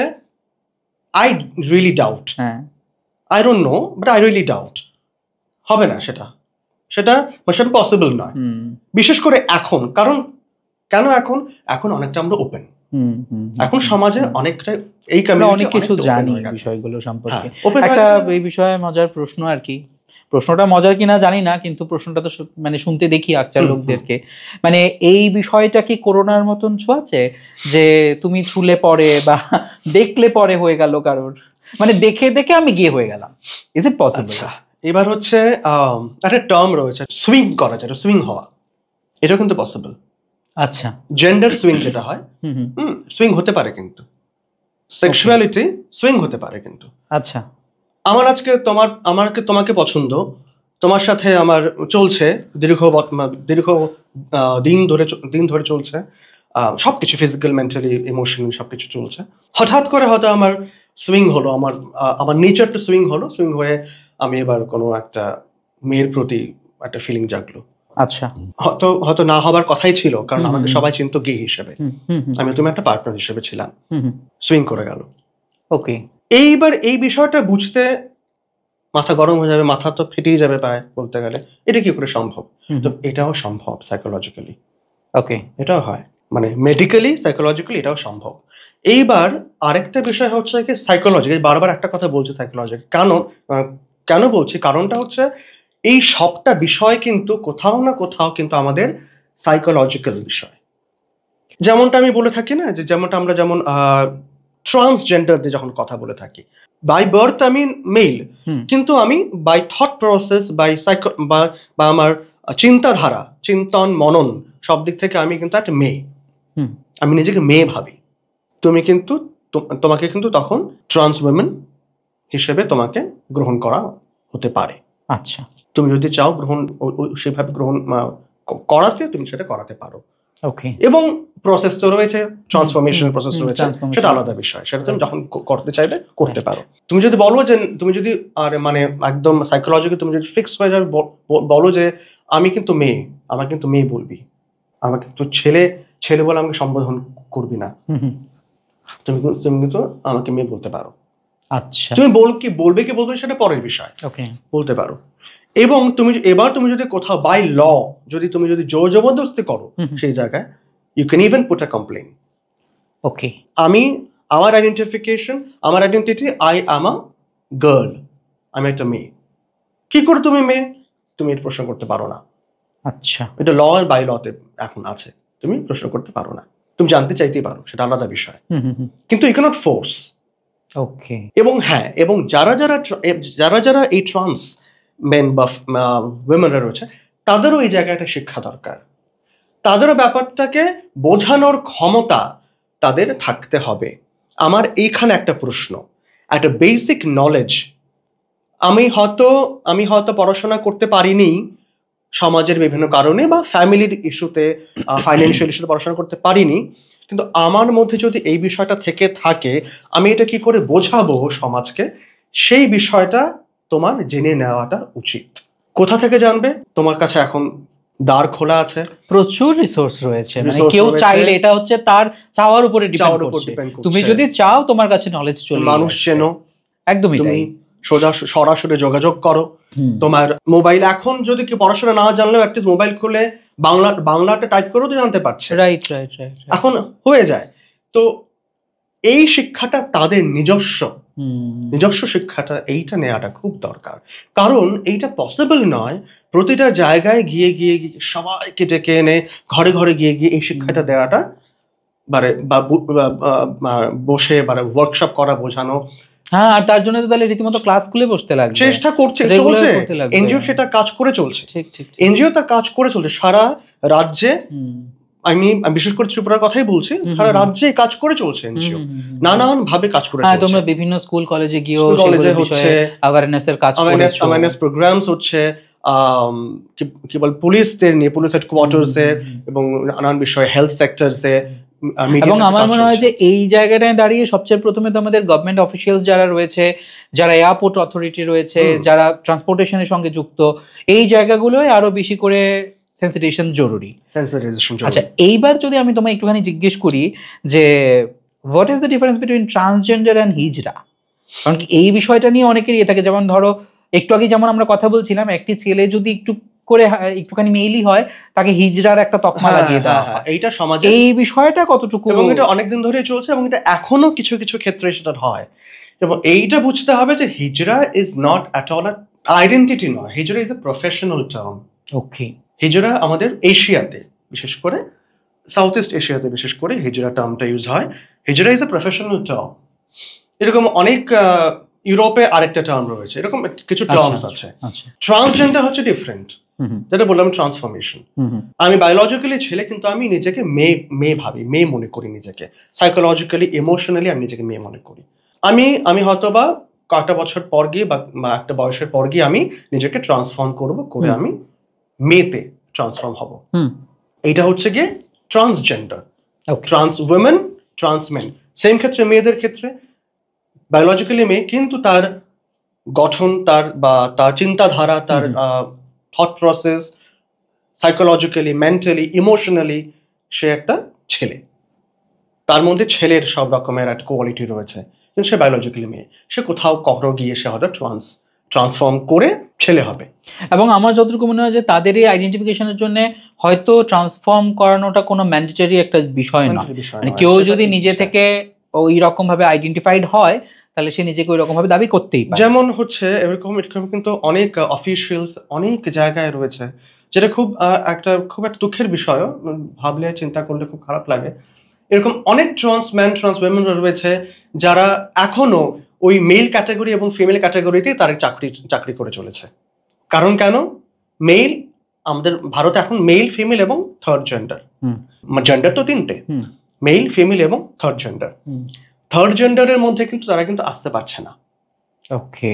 কারণ থার্ড জেন্ডারটা হচ্ছে অফিসিয়াল টার্ম, নর মেল নর ফিমেল, সেখানে থার্ড জেন্ডার। ওকে। আমি নিজেকে মেলও বলতে পারছি না, ফিমেলও বলতে পারছি না। তাদের জন্য কিন্তু এই এত ফ্যাসিলিটিস, কারণ কি এই মানুষগুলো তো বাঁচতে হবে, তো রাইট। কোথায় যাবে এরা? মানে মোটামুটি থার্ড জেন্ডার যারা রয়েছে, যারা বিশেষ করে এই হিজড়া প্রফেশনটার সঙ্গে যুক্ত, সেই হিসেবে ওই জায়গাটাকে আমরা হিজড়া বলে দিচ্ছি। অনেক ক্ষেত্রে আমি দেখেছি ট্রান্সজেন্ডারকেও অনেক ক্ষেত্রে হিজড়া কমিউনিটিতে ফেলে দেয় বা বলে। সেটা আমি জানি না কতটুকু সেটা ঠিক বা ভুল, কিন্তু সেটা আমার মতে তো সেটা ঠিক নয়। কারণ ট্রান্সজেন্ডার, ট্রান্স উইমেন এবং ট্রান্স ম্যান যখন বলছে, আমি এই জায়গাটা ক্লিয়ার হওয়াটা খুব দরকার, যে ট্রান্সজেন্ডার মানে কিন্তু ট্রান্স ম্যান এবং ট্রান্স উইমেন। ওকে। ট্রান্স ছেলে এবং ট্রান্স মেয়ে কখন হচ্ছে? ট্রান্সফরমেশনের পরে, অফিসিয়ালি। তার আগে কি হচ্ছে? Mentally, right, psychologically. আমি ছেলে, কিন্তু আমি নিজেকে মেয়ে বলি, নিজেকে মেয়ে ভাবি।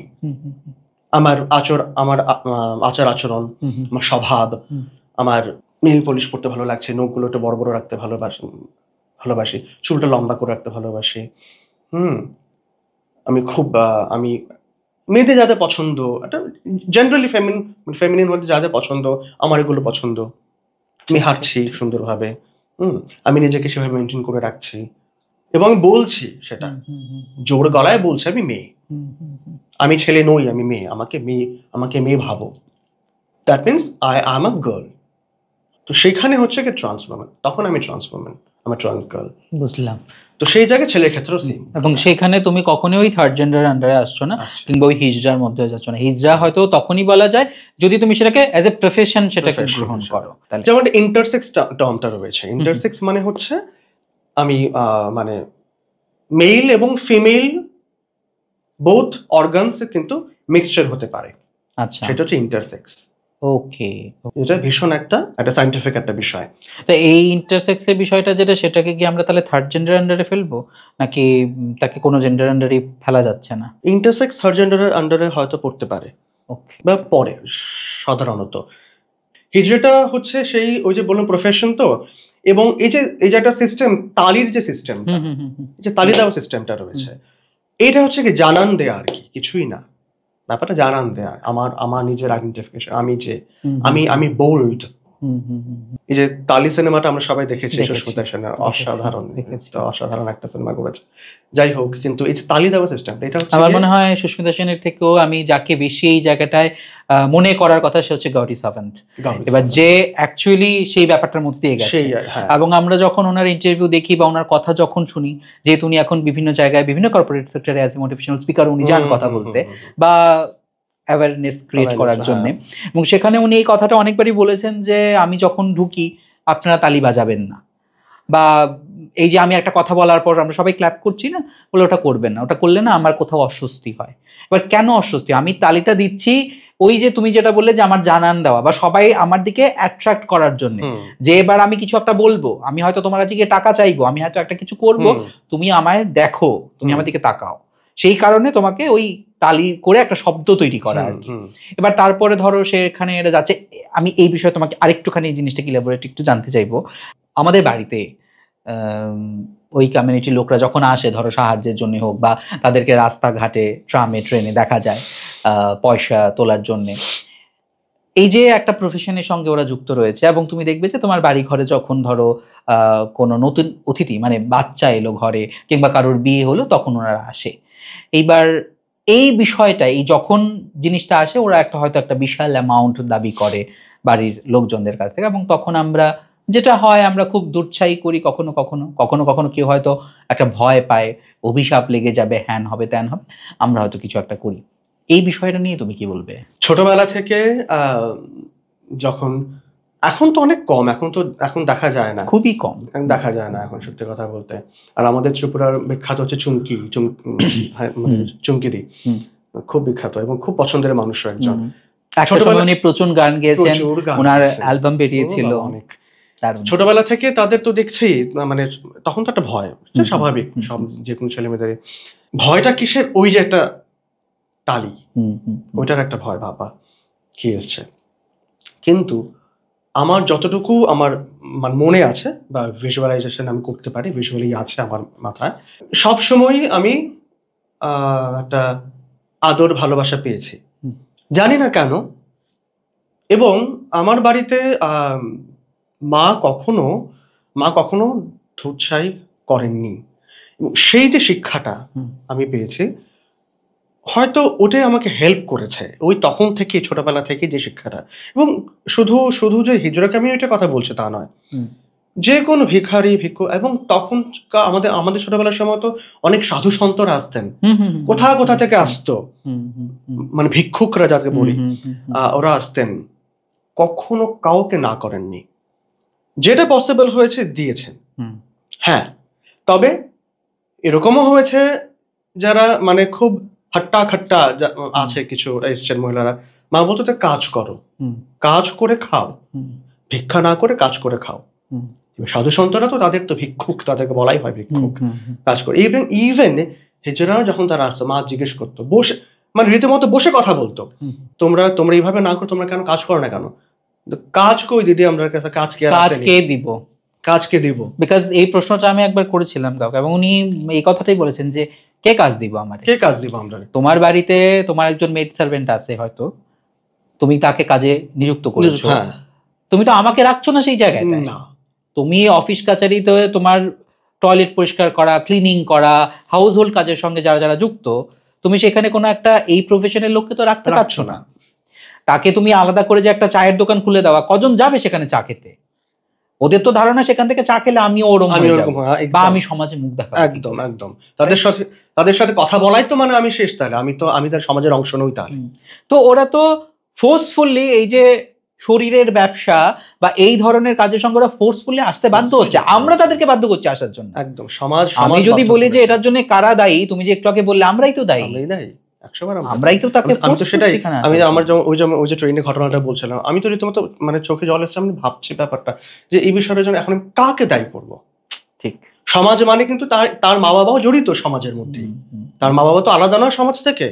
তো মা বাবা যেমন দায়ী, আশেপাশের লোকগুলো দায়ী, আমরা সবাই দায়ী তাহলে এখানে। তো যাই হোক, আবার ব্যাক টু দিস, আমি ওই ছোটবেলা থেকে দেখে আসছি তাদেরকে, যে এবং তাদের প্রতি আমার সেই ভয়টা কখনো ছিল না। হ্যাঁ, যেটা হয় ছোটবেলা থেকে ভয়, ওইটা দেখলে তালি শুনলে পরে ভয় পেতাম। এইটা কতটুকু ভ্যালিড যদি বলি আমি, এটা ভ্যালিড যে আমি যে ইনভ্যালিড বলবো, আমি কি করে ইনভ্যালিডটা বলবো? কারণ কি, আমি ছোটবেলা থেকে তো দেখেছি তাদের কোনো কাজে কর্মে তারা তো কোথাও নেই, তাদের তো কেউ ডেকে নিয়ে কাজ দিচ্ছে না, তাদের তো কোনো অফিস আদালতে কাজ দিচ্ছে না, তাহলে তাদের বাঁচতে হবে। ভিক্ষা করে তো বাঁচছে অনেকেই বাঁচছে ভিক্ষা করে। তাদের বিষয়টা হচ্ছে কি, তারা দেখছে যে আমরা কোথাও কাজ পেয়ে আমরা কাজ পাচ্ছি না, আমাদের বাঁচতে হবে। বাঁচতে গেলে আমাদের কি করতে হবে? একজোট হয়ে বাঁচতে হবে, একজোট হয়ে চলো আমরা বাড়ি বাড়ি গিয়ে। এবং তারা জানেন যে তারা আলাদা, এবং ওনারা হয়তো এটাও জানেন যে ভয় না দেখালে হয়তো সেই জিনিসটা বের করে আনা যাবে না, দেবে না। আরেকটা হচ্ছে গিয়ে যেটা আমরা সবসময় বলে থাকি যে অর্ধনারীশ্বর, অর্ধনারীশ্বর টার্মস যখন ইউজ করে, এবং এটা ইউজ করে ম্যাক্সিমাম ক্ষেত্রে, অনেক ক্ষেত্রে ইউজ করা হচ্ছে অর্ধনারীশ্বর। এবং সত্যি কথা অর্ধনারীশ্বরই, আমি সেটা তো একবারও সেটা না বলতে পারবো না। আমাকে আগে এটা জানতে হবে অর্ধনারীশ্বর কি। প্রকৃতি এবং পুরুষ, তার মেল বন্ধন হচ্ছে অর্ধনারীশ্বর, মেল ফিমেল জেন্ডার। আমি যদি আলাদা করে যদি খুব সহজ ভাষায় বলতে চাই, অর্ধনারীশ্বর শিবা শক্তির একটা মেল, প্রকৃতি এবং পুরুষের মেল, সেটাই তো দেখিয়ে দিয়েছে। শিব দেখিয়েছে এসে না গৌরী দেখিয়েছে এসে, সেটা আমি যাচ্ছি না। পুরাণ অনুযায়ী সবটাই তো আমাদের এক্সাম্পল না, সবটাই তো আমাদের সবার জন্য, পুরো মানব জাতির জন্য একটা এক্সাম্পল সেট করা, মানে রেসপেক্ট দেওয়া, শ্রদ্ধা করা, ওই বিষয়টা। আমি যদি সরাসরি যাই, শ্রদ্ধা করা প্রতিটা মানুষকে, প্রতিটা জাতকে, যেভাবেই হোক, যেরকমই হোক, তাকে রেসপেক্ট করা, শ্রদ্ধা দেয়া, এইটুকু একটা ভক্তি সুলভ ব্যাপার থাকা, সেই থেকে অর্ধনারীশ্বর টার্মস, এবং তাদের সাথে খুব ওতপ্রোতভাবে জড়িত অর্ধনারীশ্বর টার্মটা। এবং সেই যে তাদের মধ্যে একটা, তারা বিলিভ করে যে তাদের মধ্যে একটা ওই পাওয়ার রয়েছে। আমি যদি সাউথ ইন্ডিয়া একটু যাই, তারা কার পুজো করছেন? আয়াপ্পা স্বামী। And who is আয়াপ্পা স্বামী? According to শাস্ত্রা, আয়াপ্পা স্বামী হচ্ছে হর হরির মিলনে যার উৎস। এখানেও এই পুরাণেও তো রয়েছে হর হরির মিলন। এবং ঠিক এই জায়গাটাতেই কেউ বলেন যে প্রচুর পাপ করলে নাকি এক একটা হিজড়া বা থার্ড জেন্ডারের জন্ম হয়। কতটা ইরেলেভেন্ট কথাবার্তা না? মানে তুমি কিভাবে বোঝাবে? এবার আমাদের মনে হয় যে আমরা হয়তো এরকম হাজারটা পডকাস্ট বলছেন, এবার যারা, হ্যাঁ না, এইটা আমরা বুঝিয়ে উঠতে পারবো না কখনো। এবার এইটা যারা বলছেন, তারা জানি না তারা কি ভেবে বলছেন, বা তারা কতটুকু পড়াশোনা করে বলছেন, বা তারা কি এটা উপলব্ধি করে বলছেন, কথাটা রিয়েলাইজ করেছেন জীবনে, নাকি তারা মানে মহাত্মা হয়ে গেছেন পরে বলছেন। আমার মনে হয় একটা জিনিস অমিত দা, কেউ যদি ধরো একটা জিনিস বোঝার আগে, শোনার আগে, বলার আগে যদি ওটা মাথায় রেখে দেয় যে আমি ওটা বুঝবো না, আমি শুনবো না তোমার কথা, তাহলে তুমি তাকে কখনোই বোঝাতে পারবে না। তো তোমার তো আগে জিনিসটাতে তোমার নিজের মানে ওই জিনিসটা দিতে লাগবে যে আচ্ছা আমি শুনি না কি হয়। আমাকে থাকতে হবে ওপেন, রাইট। নিজেকে যদি আমি খোলা রাখতে না পারি, তাহলে আমার কাছে কিছু আসবে। আর তুমি বন্ধটা কি করছো? ওই নলেজ আসার রাস্তাগুলোকে বন্ধ করে দিচ্ছ। তাহলে তুমি আপগ্রেড হবে কিভাবে, তুমি জানবে কিভাবে যে এরকমটাও হতে পারে? তো তুমি তোমার ওই থট প্রসেসটা ফার্স্ট নিয়েই এন্ড থাকবে। ফরমোস্ট আমি সবসময় যেটা বলে থাকি, first and foremost you have to be a very good listener. তোমার শ্রবণ শক্তি তোমার বাড়াতে হবে। সেটা আমি বুঝতে পেরেছি যখন থেকে আমি পড়াই বাচ্চাদের। আমি যখন থেকে আমি ইনস্টিটিউশনে ছিলাম, পড়াচ্ছিলাম ছোট ছোট আমি সত্যি কথা, আমি ফরচুনেট এনাফ যে আমি একদম কিডজি থেকে, মানে একদম কি বলবো, কেজি থেকে আমি ক্লাস 11-12 ইভেন যারা অফিসার লেভেলে যারা চাকরি করছেন তাদেরও আমি ওই ইংলিশ, কমিউনিকেটিভ ইংলিশ পড়িয়েছি। তো এই যে একটা লেভেলের একটা আমার এই প্রায় 14 বছর ধরে চলেছে। ইভেন কাউন্সেলিং করা, পেরেন্ট কাউন্সেলিং সবকিছু করেছি। আমি সত্যি ফরচুনেট যে আমি ওই বিষয়টা আমি আমার লাইফে এসছে, ফেজটা এসছে, রাইট। তাতে আমার অনেক দিক খুলে গেছে এবং আমি অনেক কিছু নিয়েছি। ঠিক ঠিক। এই যে আমার পেশেন্স গ্রো, আমাকে আমার সার্কেলে সবাই বলে যে তোর এত মারাত্মক পেশেন্স কি করে? ওই থেকে পেশেন্স, ধৈর্য শক্তি থাকতে হবে এবং তার সাথে সাথে হচ্ছে এই যে গ্রহণ করার ক্ষমতা। আমি অ্যাকসেপ্ট করে নিচ্ছি, যে মাত্র আমি অ্যাকসেপ্ট করে নিচ্ছি সবটা ব্যাপার, ভালো খারাপ সবটা ব্যাপার অ্যাকসেপ্ট করে নিচ্ছি, আই এম অলসো গ্রোয়িং। আমি তখন বুঝতে পারছি যে এইটা এই অ্যাকসেপ্ট করার ক্ষমতা এটা নিজেকে গ্রো করতে হয়, এটা কেউ কাউকে গ্রো করে দিতে পারে না। কারণ কি আমরা অনেক জায়গায় দেখেছি, ধরো এই যে প্রাইড র্যালিগুলো হয়, এখানে কিন্তু সমাজের এমন অনেক মানুষও যোগদান করে, এমন অনেক তারকারাও যোগদান করে যারা তো অ্যাকচুয়ালি হয়তো ওই, আমরা যদি বারবার ওই টার্মটাকে ইউজ করি যে এলজিবিটিকিউ কমিউনিটিতে বিলং করছেন না, কিন্তু তারপরেও সেখানে ওরা সমর্থনের জন্য হোক বা আরেকটা টার্ম আমরা ইউজ করি যে অ্যালাই, তো সেই হিসাবেও কিন্তু ওনারা সেখানে পার্টিসিপেট করছে, একদম করছে। কারণ না করার কিছু নেই। সেটা হয়তো বা অনেক বছর আগে হয়তো বা ভাবতো যে যাবো কি যাবো না, এটা আমাদের নয়।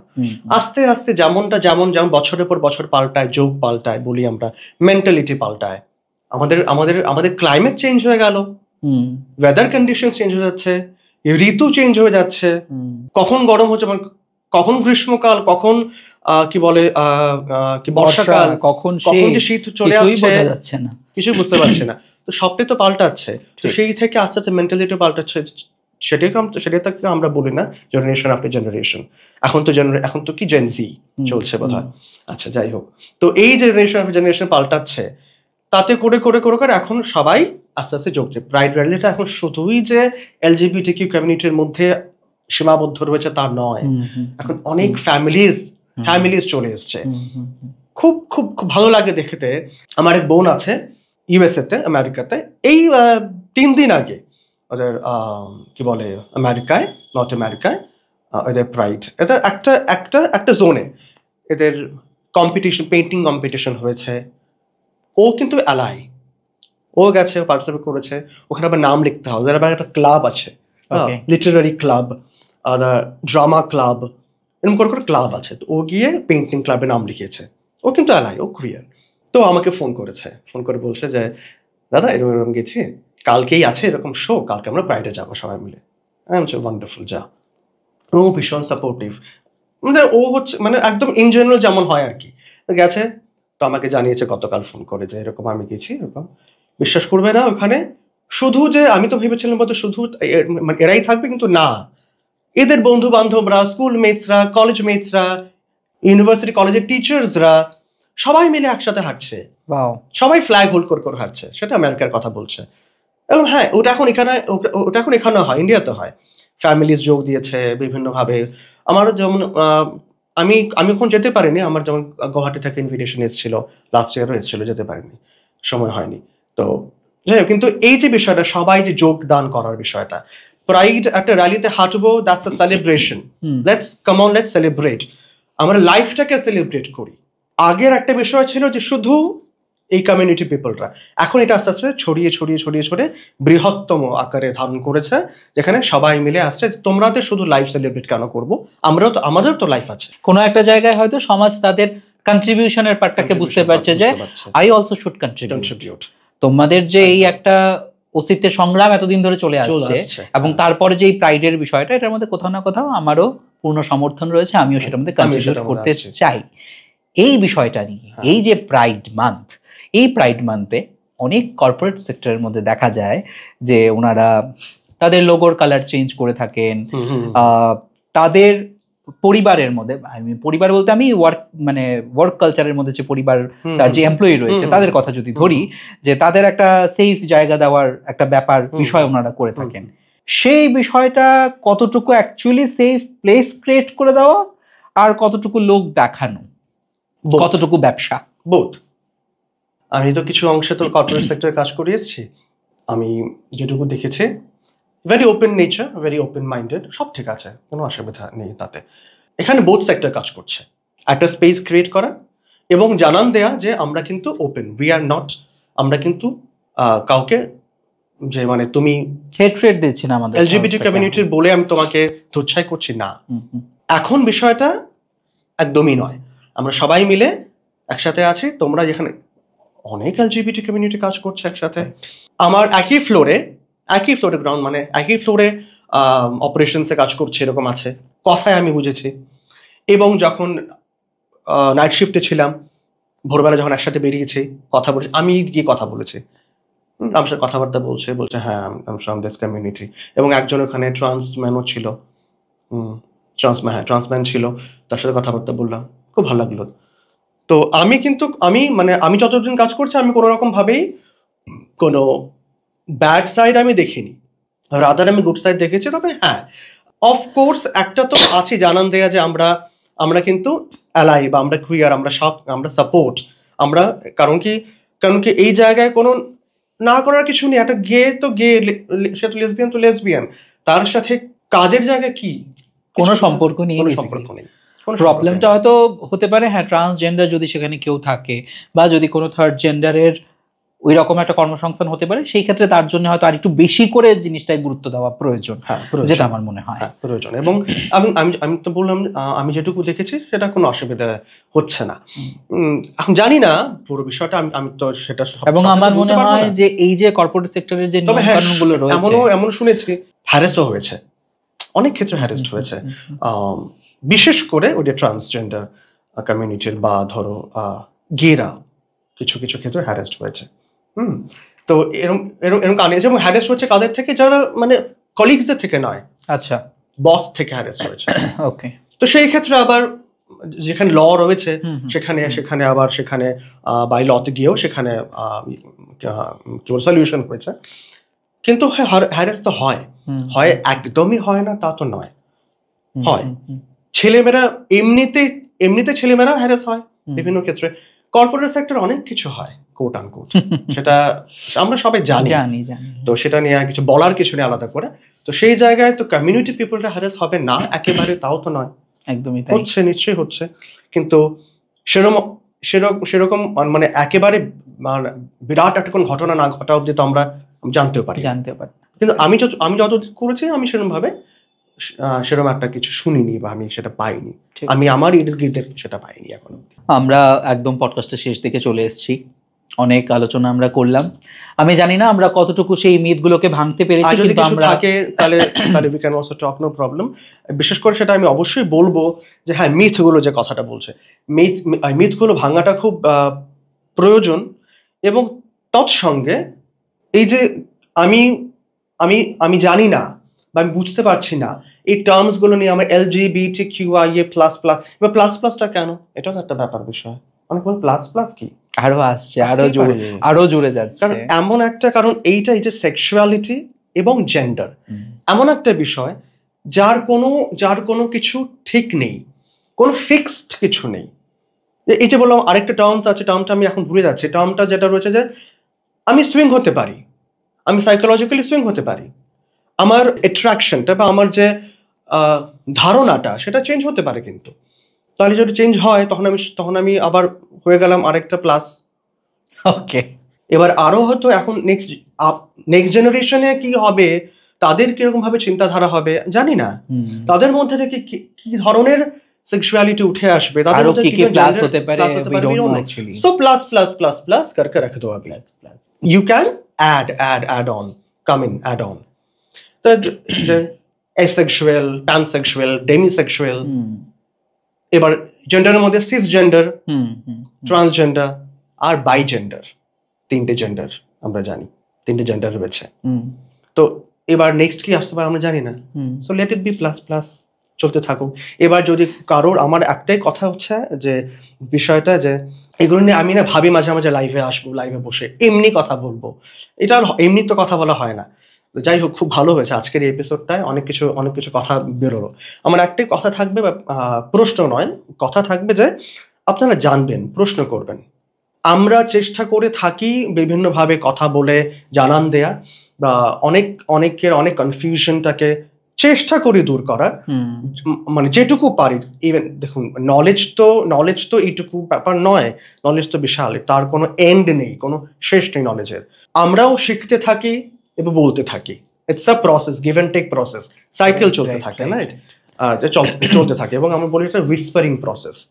যত বেশি করে আমরা বলতে থাকবো, তত বেশি করে সবাই জানতেও পারবে। হুম এবং আপনাদের যদি কোথাও কোনো কনফিউশন থাকে টার্মস গুলো নিয়ে, সেক্সুয়ালিটি নিয়ে, জেন্ডার নিয়ে, আপনারা অবশ্যই জিজ্ঞেস করবেন, জানবেন, চেষ্টা করবেন। আপনাদের কাছে জানাই আছে কার কাছে জানতে হবে, কি করতে হবে।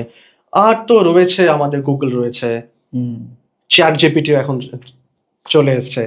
সো আপনারা অ্যাভেল করুন, জানুন, জেনে কথা বলুন, আমার একটাই কথা। এবং ওই ধুচ্ছাই না করে, ইগনোর, অ্যাভয়েড না করে, বরং তাদের সাপোর্ট করুন, সাহায্য করুন তাদের জানতে। কারণ কি তাদের যাত্রাপথটা এমনিতেই খুব মানে কণ্টকময়।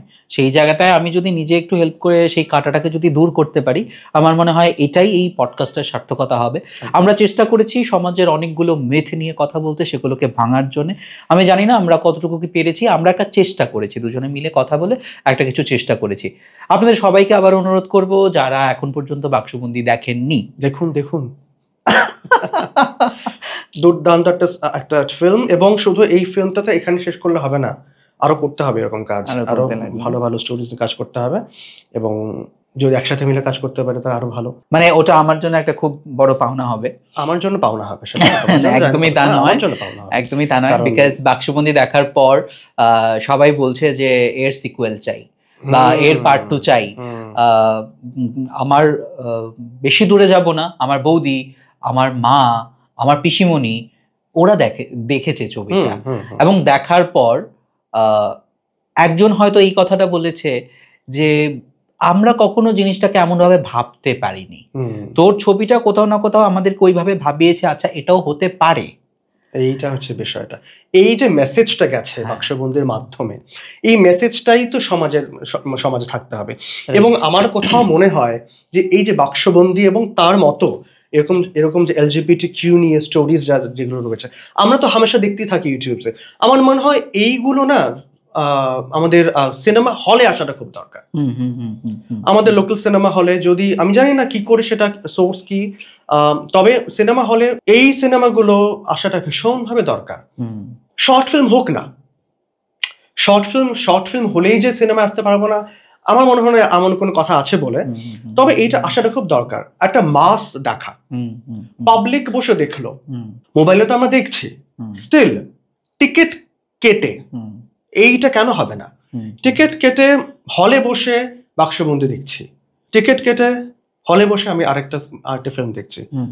এইটা আমার বোধ হয় এই বিষয়টাও খুব তাড়াতাড়ি তুমি যেটা বলেছো সেটা হয়তো উঠে আসবে, এবং বাক্সবন্দির মতন ছবি আমার মনে হয় যে আরো দরকার, একদম আরো দরকার। তাহলে হয়তো আমরা আরো কিছুটা অ্যাওয়ারনেসের উপরে কাজ করতে পারবো।